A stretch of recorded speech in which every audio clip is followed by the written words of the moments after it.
Iran का drone मचाएगा तबाही।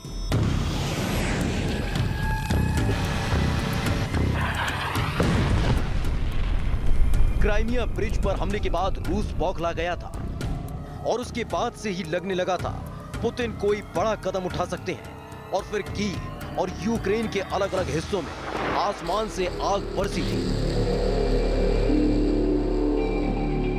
एक के बाद एक कीव के अलग अलग हिस्सों में मिसाइल दागी गई थी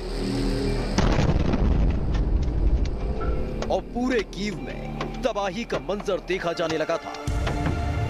इस तबाही के पीछे रूस का दिमाग और ईरान का घातक हथियार शामिल था, जिसने देखते ही देखते चंद घंटों के अंदर यूक्रेन में बर्बादी की दास्तान लिख दी थी।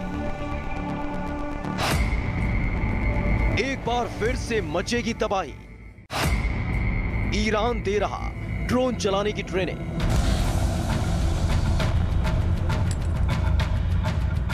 यह खबर यूक्रेन के लिए किसी झटके से कम नहीं है, क्योंकि अभी 10 दिन पहले ही ईरान के ड्रोन ने यूक्रेन के अलग अलग प्रांत और शहरों में जमकर तबाही मचाई। लेकिन इस बार अगर फिर से कोई हमला होता है तो वो हमला सीधे तौर पर रूस के सैनिक करेंगे, लेकिन हथियार होगा ईरान का। यानी ईरान के ड्रोन से रूस के सैनिक यूक्रेन पर हमला कर सकते हैं। ईरान की रेवोल्यूशनरी गार्ड को सबसे खूंखार माना जाता है और वही रेवोल्यूशनरी गार्ड रूस पहुंच चुके हैं, जो सीधे तौर पर तो नहीं लेकिन पर्दे के पीछे रहकर रूस को मदद पहुंचा रहे हैं। इसमें सबसे बड़ी मदद है वो ड्रोन जिसे किलिंग मशीन के नाम से भी जाना जाता है, जो पलक झपकते ही पूरा का पूरा इलाका और शहर को तबाह करने की ताकत रखते हैं। ऐसे में ईरान अब रूस के सैनिकों को उसी ड्रोन की ट्रेनिंग दे रहा है, जिससे आने वाले वक्त में जरूरत पड़ने पर अपने हिसाब से पुतिन इस किलिंग मशीन का इस्तेमाल कर सके। रूस यूक्रेन युद्ध में ईरान के ड्रोन की एंट्री।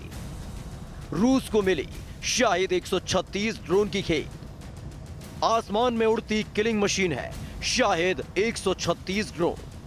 शाहिद ड्रोन से ही रूस ने कीव पर किया था हमला। रूस के सैनिकों को ईरान दे रहा ड्रोन चलाने की ट्रेनिंग। जिस ड्रोन का नाम सुनकर किसी भी देश की आर्मी थर्राने लगती है, अब उसकी पूरी की पूरी खेप रूस पहुंच चुकी है।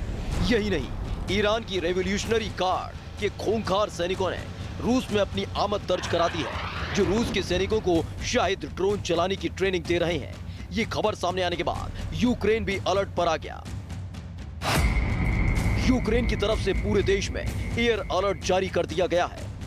ईरान की ड्रोन की एंट्री के साथ ही यूक्रेन पूरी तरह अलर्ट है। यूक्रेन ने पहली गलती से सबक लेते हुए यूक्रेन के साथ साथ कीव में एयर अलर्ट जारी किया है, जिससे अगर आसमान में उड़ता कोई परिंदा भी नजर आए तो यूक्रेन की आर्मी से वो बच ना पाए। क्योंकि कीव पर जब रूस की तरफ से हमला हुआ था, उस वक्त शाहिद ड्रोन से ही रूस ने तबाही मचाई थी, जिसमें कीव के साथ साथ यूक्रेन के कई शहरों में जमकर मिसाइल दागी गई थी। एक तरफ ईरान की एंट्री की खबरें सामने आई, तो वहीं ईरान की तरफ से साफ किया गया है कि यूक्रेन में पिछले दिनों जो हमला हुआ, जो तबाही मचाई गई, उसमें उसका कोई हाथ नहीं है। उसके ड्रोन से किसी भी तरह का हमला यूक्रेन में नहीं हुआ है। लेकिन एक्सपर्ट का मानना है कि ईरान के ड्रोन की ट्रेनिंग अगर एक बार रूस के सैनिकों को मिल गई तो इस युद्ध की तस्वीर बदल जाएगी और तबाही का वो मंजर देखने को मिलेगा जिसे सदियों तक भुलाना आसान नहीं होगा।